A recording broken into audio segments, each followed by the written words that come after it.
हमारे पाकड़ के कामर कलैया राजा रात भर चूसौले मलैया।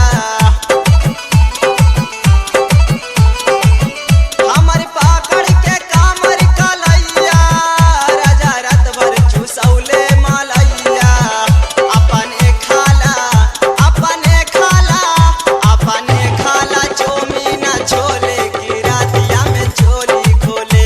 हमारे राजा जी दिन में ना बोले की रातिया में चोली खोले, की रातिया में चोली खोले।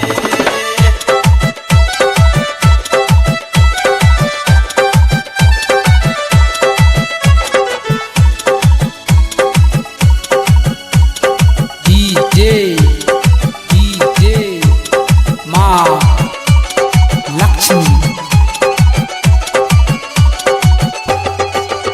का बताई कि का भइले रतिया हमर ससुरा के टूट गइले खटिया। का बताई कि का भइले रतिया हमर ससुरा के टूट गइले खटिया। हमें कहनी की कुदा होले होले की रातिया में चोली खोले।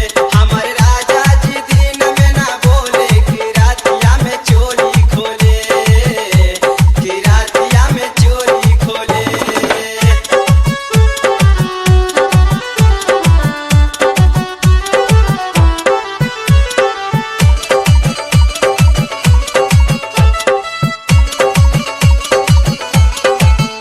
मोरे देवरा मुनी लाल प्यारे गेलन दावाला बेऊ बाजारे।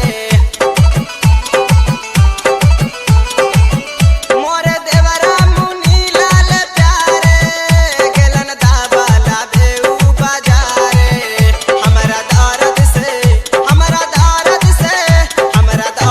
से देहिया ना डोले की रातिया में चोली खोले।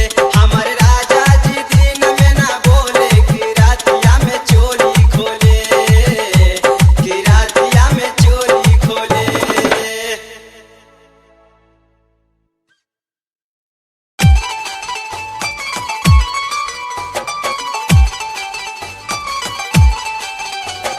DNR